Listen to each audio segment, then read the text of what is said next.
디즈니 플러스의 카지노 시즌1이 큰 관심 속에 막을 내렸습니다. 저도 오랜만에 재미나게 봤네요. 이제 열흘 후면 카지노 시즌2가 시작되어 1편에서 뿌려놓았던 많은 떡밥들을 회수해갈 것 같습니다. 저는 그동안 2번에 걸쳐 카지노의 실제 촬영 장소를 찾아 영상으로 올려놓았습니다. 그 장소들을 찾느라 열심히 드라마를 살펴봤더니 나름 시즌2를 그려볼 수 있게 되었습니다. 그래서 오늘은 시즌2가 어떻게 될지 그동안 뿌려놓은 떡밥과 예고 영상을 참고해서 이야기해보려 합니다. 물론 이것은 제가 그렇게 생각하게 된 것일 뿐이니 가벼운 마음으로 시청해 주셨으면 좋겠네요. 이 드라마는 시간 역전적인 구조를 가지고 있습니다. 시즌1의 첫 에피소드가 시즌1 전체의 타임라인에서 가장 마지막 사건을 그리고 있으니까요. 이런 구조에는 많은 장점들이 있습니다. 일단 첫 에피소드에 나온 이야기들이 시즌1의 결과적 사건들이니까 시청자들은 무의식적으로 나머지 모든 사건을 인과의 틀 안에 넣고 해석하게 됩니다. 서사의 인과성이 별다른 노력 없이도 쉽게 형성됩니다. 이 이후의 차무식의 행동이나 성장 과정도 모두 이 결말에 맞춰서 해석하게 되고, 민 회장의 죽음이라는 큰 사건에 대한 관심은 추리소설을 풀어가듯 범인을 찾기 위한 시청자들의 관심까지 유발하게 되어 극에 대한 몰입도를 높입니다. 또한 이러한 시간 역전적인 구조는 반전의 효과와 충격을 높입니다. 반전의 구조를 간단하게 정리하면 모두가 A를 바라보고 있을 때 B의 결말을 내놓는 형태입니다. 그러나 이것이 쉬운 일은 아니죠. 극 전체에서 A에 대한 논리도 확보해야 하고 B의 결말을 알게 되는 순간 나머지 모든 이야기들이 정교하게 들어맞아야 하니까요. 바로 이런 시각에서 우린 다음의 사건을 해석해 주어야 합니다. 원무수비롱이라고 아세요? 양정팔이 착각해서 이야기한 이 구조를 통해 사람들은 양정팔을 의심하기 시작합니다. 이 말을 뱉자마자 차무식이 체포되었기도 했고 양정팔이 사랑했던 김소영도 차무식이 죽였으니까요. 하지만 우리가 간과하고 있는 것들은 너무나 많습니다.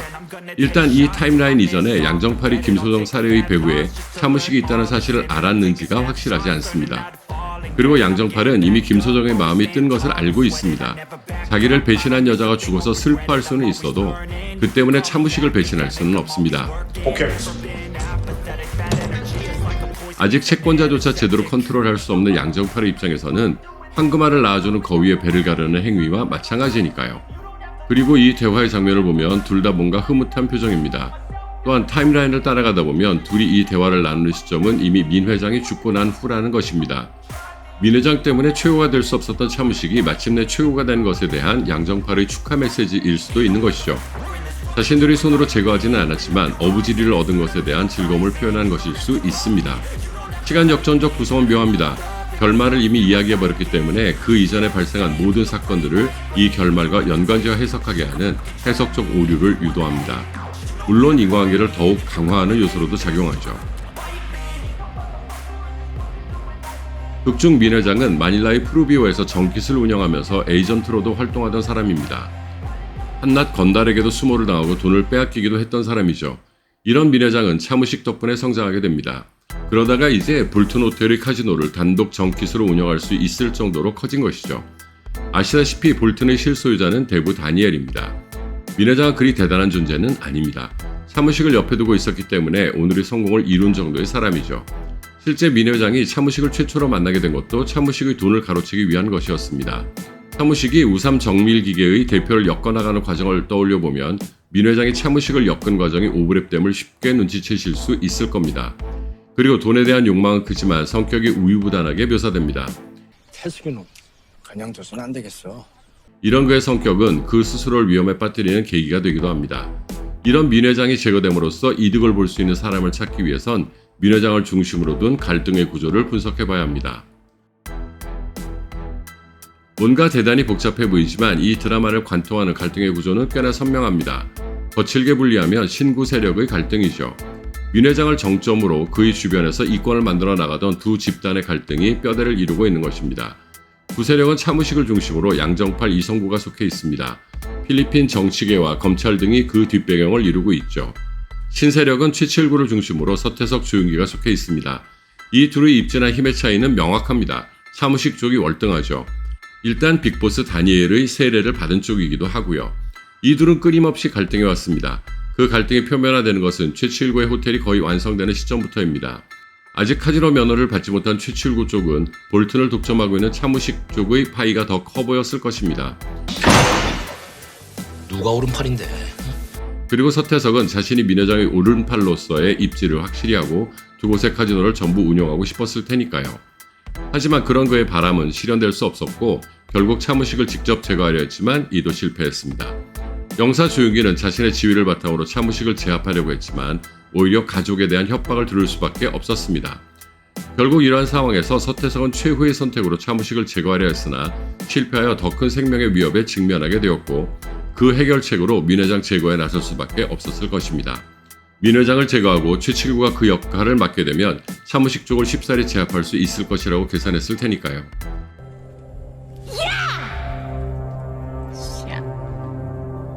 네가 나한테? 그리고 차무식에게 수모를 겪었다고 생각했던 고 회장이 이 팀에 참여할 것 같습니다.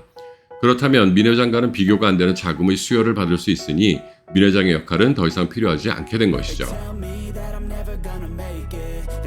여기까지 정리하고도 여전히 풀리지 않은 문제들이 있습니다. 일단 1회 차무식의 인터뷰 내용을 보면 차무식이 받고 있는 혐의들이 나옵니다. 여기에서 중국인 3명에 대한 살인 혐의도 포함된 것을 알 수 있습니다. 이 사건을 알고 있는 사람은 빅보스 다니엘, 존, 차무식, 그리고 챙판입니다. 또 한 명 알 수도 있을 인물은 라울이죠. 차무식이 빅보스 다니엘을 만났을 때 라울이 칼리제 리조트를 관리한다는 이야기를 했습니다. 그렇다면 차무식에게 이런 혐의를 씌우기 위해서는 최소한 다니엘, 존, 챙판, 라울 이 사람들의 협조가 있었을 것입니다.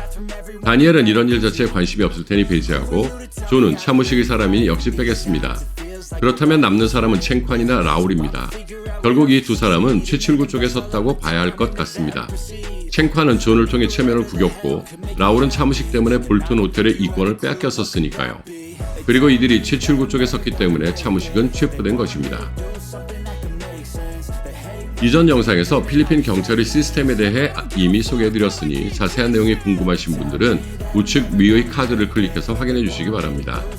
차무식은 평소 PNP의 상층부와 긴밀한 관계를 맺어왔습니다. 그렇게 필리핀 경찰을 별로 신경 쓰지 않았죠. 하지만 볼튼 호텔에서 체포될 때 그는 한 통의 문자를 FBI 조로부터 받게 됩니다. 여기서 주목할 부분은 트랍이라는 단어죠. 그는 차무식에게 이게 함정이라고 이야기했습니다. 이것이 정당한 체포 행위의 결과라면 함정이라는 단어를 쓰지는 않았겠죠. 결국 누가 NBI를 움직였나도 시즌2에서 밝혀질 중요한 단서입니다. NBI는 PNP와 달라서 개인이 쉽사리 움직일 수 있는 대상이 아닙니다. 보다 큰 권력이 작동했음을 보여주죠. 그렇다면 최소한 라울이나 그 위의 다니엘이 움직였다고 봐야 합니다. 차무식 정도로는 막을 수 없는 힘이 움직인 것이죠. 그래서 차무식은 한국행을 선택한 것입니다. 누가 자신을 노리는지 알 수는 없지만 필리핀에서의 싸움은 본인에게 불리하다고 생각했을 테니까요. 일단 실체가 확인되지 않은 그것도 막강한 적이 필리핀에 존재한다고 느꼈을 차무식의 유일한 선택지는 한국행이었을 것입니다. 한국으로 송환되면 일단 생명의 위협으로부터는 벗어납니다. 그리고 한국 정부가 차무식에 대해 할 수 있는 일도 별로 없습니다. 3건의 살인사건의 혐의를 받고 있는 차무식이지만 그에 대한 증거가 일단 없습니다. 민 회장은 동업자이고 중국인 3명이 죽었을 때 차무식은 알리바이가 있습니다. 그리고 한국인 2명에 대한 살인사건은 차무식에 의해 해결됩니다. 그 범인도 체포가 되었고요. 환자는 주로 이성부가 담당했으니 외환관리법에 저촉되지도 않습니다. 그리고 이러한 그의 입지를 강화하기 위해 그는 한국인 2명 피살 사건을 도울 때 한국 경찰에게 수사비 지급을 요청했습니다. 우리가 이게 조사하는 과정에서 뭐 좀 비용이 발생했거든요. 주도 면밀한 차무식이라면 이런 공문서를 남겨놓는 것이 이후에 발생할 어떤 일에 대한 보험이라고 생각했을 듯합니다. 영수증 올려. 이런 기록들과 증거들을 바탕으로 했을 때 차무식은 한국 법정에서 결백을 인정받고 곧 풀려날 것입니다. 그리고 이렇게 차무식이 자리를 비워야 실제 범인들의 모습이 드러날 테니까요. 굴에 토끼가 왕충으로 탄다고 그러더니 쓸데없는 상상하게 하지 마. 쓸데없는 상상을 하게 한 모두를 한 방에 쓸어버릴 수 있게 된 것입니다. 차무식은 한국행을 통해 2마리 토끼를 잡을 수 있는 것입니다. 예고편에서 서태석은 중국 갱들과 총격전을 벌이고 있습니다. 그리고 서태석이 어떤 인물을 차의 트렁크에 넣고 차를 미는 모습이 나오죠. 저는 이 트렁크 안의 인물이 존이라고 생각합니다. 그동안 존이 타고 다니는 차를 보면 2017년형 토요타 코롤라 알티스라는 사실을 알 수 있습니다. 그리고 서태석이 트렁크를 닫을 때나 차를 밀 때 보면 이 차가 같은 차라는 것도 확인할 수 있습니다. 심지어 휠의 모양도 똑같고 존이 평소에 입던 의상 스타일도 같습니다.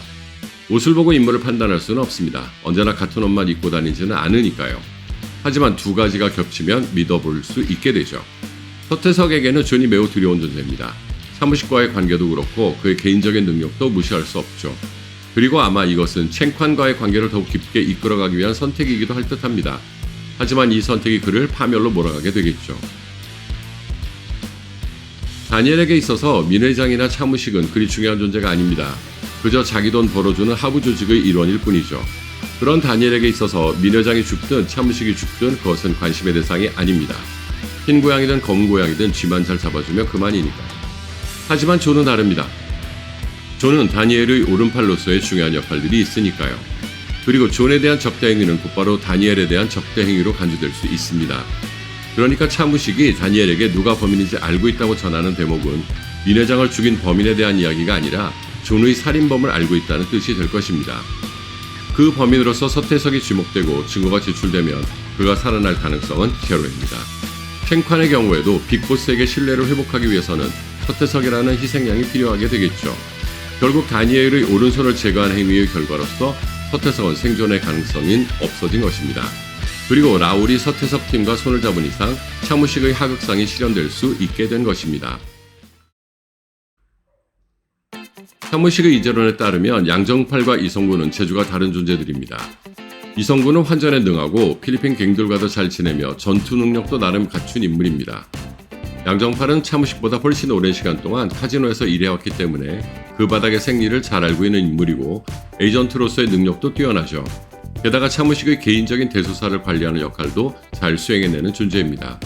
그러나 바로 이런 면들 때문에 양정팔과 이성구는 차무식의 그늘에서 벗어날 수 없는 존재들입니다. 차무식이라는 보스를 잃는 순간 본인들의 능력이 제대로 힘을 발휘할 공간을 상실하게 되니까요. 필립이랑 아무리 친하고 김소정과 사랑에 빠졌더라도 차무식을 배신해야 할 현실적 이유가 없는 존재들입니다. 그런 배신은 심파극에나 어울릴지 몰라도 이런 거친 세계에 대한 이야기에는 어울리지 않죠. 현실적 득실이 행동의 동기가 될 수밖에 없는 공간에선 황금알을 낳아주는 거위가 가장 중요한 존재죠. 이 둘은 돈 5천만 원을 못 받아내서 전전긍긍할 때 그것을 한 번에 해결해주는 것도 차무식이고 이 둘이 누울 자리를 펴준 것도 차무식입니다. 그리고 차무식의 주도면밀한 행동을 고려했을 때 자기가 가진 막대한 현금의 보관 장소를 열 수 있는 열쇠를 이렇게 두지는 않을 것입니다. 이런데 보면 여기 뭐 있어. 형님. 이건 양정팔에게 바로 확인될 장소이니까요. 이런 장소에 열쇠를 두었다는 것에서 차무식이 양정팔에게 가지고 있는 마음을 이해할 수 있게 되는 것입니다. 믿음이 아닙니다. 양정팔이 차무식에게는 안 된다는 것을 이미 알고 있는 것이죠. 이성구의 경우에도 자신의 친한 후배인 필립을 죽인 존을 미워할 수도 있고 차무식에 대한 감정이 날 수도 있겠지만 그것 때문에 총을 들 수는 없어 보입니다. 물론 예고편을 보면 차무식을 잡으라고도 하고 조심하라고도 하지만 그건 공권력을 가진 오승훈에게 요구하는 것이지 직접 행동하기에는 많은 무리가 따릅니다. 하지만 만약 고 회장이 환전과 관련하여 이성구에게 접근해서 작업을 할 가능성은 열어두려 합니다. 막강한 자본을 얻게 된다면 이성구의 총뿌리는 차무식을 향하겠죠. 그리고 만약 오승훈 경감이 고 회장을 체포하려 든다면 바로 전쟁이 시작되겠죠. 그리고 이러한 배신은 감정적 격앙을 만들어 극에 대한 몰입감을 높일 수 있으리라고 생각합니다. 그러나 이 장면에서 제끼고 싶은 대상은 서태석일 것입니다. 자신들의 이권에 끼어들어 생존을 위협하는 존재일 테니까요. 만약 이 드라마가 시즌 3, 4까지 가는 것이었다면 최종 보스인 다니엘을 잡는 이야기로 갈 것이라고 예측할 수도 있겠습니다. 하지만 다음 시즌이 마지막이라면 빌드업을 할 시간이 부족하죠. 그러니 다음 시즌을 마지막이라고 가정하고 이야기를 좀 해보겠습니다. 결국 시즌2에서는 최칠과 고 회장을 중심으로 볼튼의 운영권까지 등에 업은 서태석이 양정팔과 이성구를 핍박하는 것으로 시작할 듯합니다. 한국에서 본인의 결백을 증명하기 위해 차무식이 애쓰는 동안 많은 토끼들이 왕초 노릇을 하겠죠. 양정팔은 이 토끼들 대신 볼튼을 운영할 것처럼 보이고 이성구는 기존의 역할을 맡으면서 본인의 출세를 위해 오승훈을 이용하려 할 것 같습니다. 결국 서태석과 양정팔의 갈등이 최고조에 이를 때 모든 것을 정리하고 돌아온 차무식은 빅보스 다니엘을 뒷배경으로 서태석을 정리하고 다시 카지노에 대한 이권을 회복하게 될 것입니다. 그러나 바로 이 시점에서 이성구와 손을 잡은 고 회장의 마지막 반격이 시작되고 고 회장을 체포하려는 오승훈은 차무식과 손을 잡을 수밖에 없을 것입니다. 여기에 이르게 되면 최칠구 역시 외환관리법에 의해 체포 대상이 될 수 있겠죠. 결국 최칠구 고 회장 조윤기는 체포되고 서태석 이성구는 살해될 것 같습니다.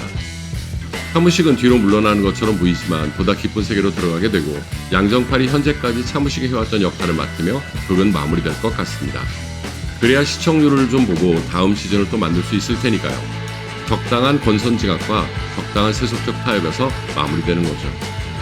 이상 시즌2에 대한 제 나름의 예측이었습니다. 이 영상까지 3편을 통해 드라마 카지노에 대해 다뤄봤네요. 시간 투자도 비용 투자도 많이 이루어졌지만 오랜만에 즐거운 시간을 보냈습니다.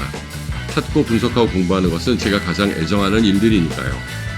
조회수나 좋아요 숫자는 비록 적었지만 나름은 열심히 그리고 즐겁게 해본 작업이었습니다. 하지만 그 열정을 계속 이어나가기에는 힘이 부치네요. 제 구독자가 4,000명에 달하는데 이 영상 시청자는 3분의 1 정도밖에 안 되니까요. 아무래도 제 채널 구독자님들은 이런 영상보다는 제 채널 주제에 맞는 여행 영상을 더 요구하시는 것 같습니다. 그래서 이제 드라마 카지노는 즐겁게 시청만 하고 원래 제가 해왔던 여행 영상에 집중해야 할 것 같습니다. 최 선생이었습니다.